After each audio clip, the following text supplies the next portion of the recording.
ሰላም እንዴት ናችሁ? ዛሬ የምናወራው እንደቀደመው ስለ ጤናችን ነው። እና የሰው ልጅ ወይም ሰው በየቀኑ ግንኙነት ሲያደርግ ምን ያስከትለዋል? ጥሩነትና መጥፎነቱን ምን አይነት ጥቅም እና ምን አይነት ጉዳት እንደሚያገኝ እናያለን ማለት ነው። በየቀኑ የጾታ ግንኙነት ማድረግ እንደ ግለሰቦቹ ጤንነት፣ የእድሜ ሁኔታና የትዳር የፍቅር አጋሮች ፍላጎት ይለያያል። አጠቃላይ ጥቅሞቹና ሊኖሩ የሚችሉ ጉዳቶች፣ አንደኛ ጥቅሞቹ የአእምሮና የስሜት ጤንነት መጨመር። የጾታ ግንኙነት በሚደረግበት ጊዜ ደስታንና እፎይታን የሚሰጡ ኦክስቶሲን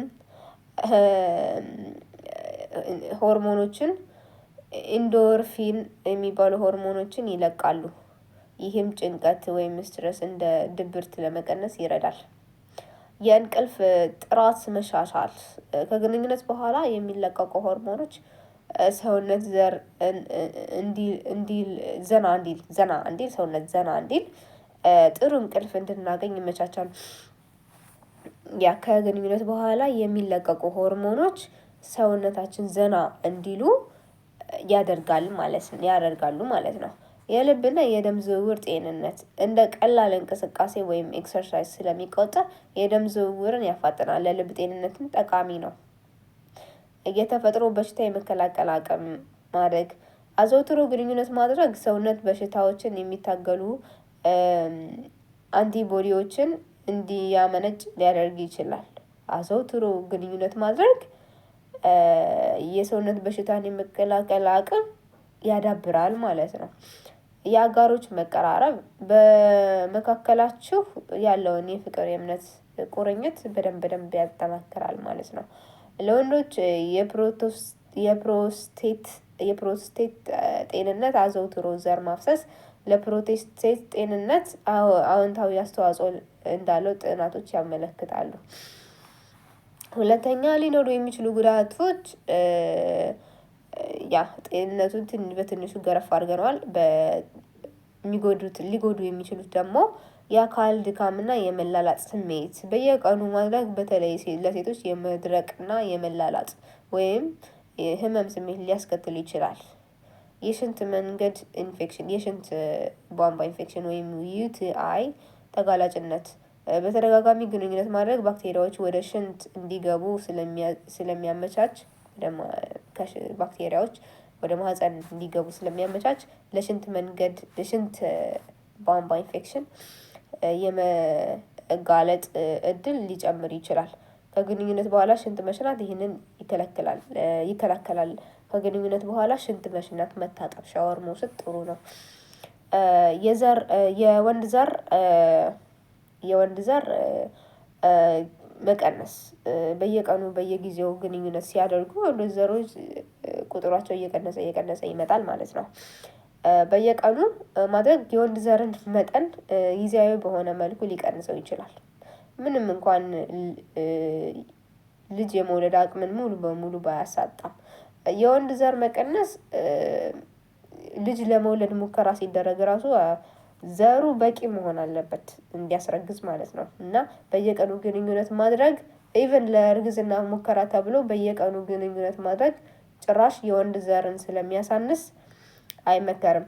ለእርግዝና አሁን አንድ ሰው ለማርገዝ ሲፈልግ እያሳለፈ ነው። አሁን በሳምንት ውስጥ ምናልባት በሳምንት 2 ጊዜ ማድረግ ተመራጭ ነው።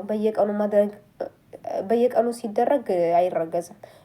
ሞስት ፕሮባብሊ የሚረገዘው በየቀኑ ሳይሆን በሳምንት 2 ማድረግ ተመራጭ ነው። የወንድ ዘር ጥራቱን የጠበቀ እንዲሆን ማለት ነው። ገባችሁ? የስሜት ፍላጎት መዛባት አንደኛው ወገን በግዴታ ወይም በፍላጎት ማነስ የሚያደርግ የሆነ ስሜት ድካም፣ የጥፋተኝነት ስሜት ወይም የግንኙነት ላይ ጫና ሊፈጥር ይችላል። በየቀኑ ግንኙነት ማድረግ ለጤና ጎጂ አይደለም። ሁለቱም አጋሮች ሙሉ ፍላጎት ዝግጁና ምቾት እስከሰጣቸው ድረስ ማለት ነው። ምቾትና እርጥበት እንዲኖር ተፈጥሯዊ የሆኑ ማለስለሻዎች መጠቀም። ጠቃሚ መረጃዎች ከግንኙነት በኋላ ሽንትን በመሽናት የሽንት ቧንቧ ኢንፌክሽንን መከላከል፣ ከስጋ ግንኙነት በኋላ ሽንት መሽናት ለሴቶች ማለት ነው። ከሁሉም በላይ ደግሞ ከአጋሮ ጋር ግልጽ የሆነ ውይይት ማድረግ አስፈላጊ ነው። ያ በተለይ ሴቶች ስለሚያፍሩ ወይም ደግሞ ያው አስተዳደግ የሚባል አይደለም የሚሰማቸውን ስሜት በግልጽ አይናገሩም እና መነጋገር አስፈላጊ ነው። አሁን በወንድ ልጅ ላይ እና በሴት ልጅ ላይ በትንሹ አይተነዋል ጉዳትና ጥቅሙን ማለት ነው። ሞስት የሚያመዝነው ጥቅም ነው ማለት ነው። ግን አሁን ለምሳሌ ለማርገዝ የሚፈልግ ሰው ግን ይህን እኔ አልመክርም። ለማርገዝ በየቀኑ ግንኙነት ማድረግ ግዴታ አይደለም። እንደውም አንዳንዴ ተራርቆ ማድረግ የተሻለ ውጤት ሊኖረው ይችላል። ለማርገዝ በጣም ውጤታማ መንገድ በየአንድ ወይም 2 ቀን ልዩነት በቀን መካከል እየተወ ማለት በቀን ልዩነት ለምሳሌ በየጊዜው ማድረግ አያስረግዝም።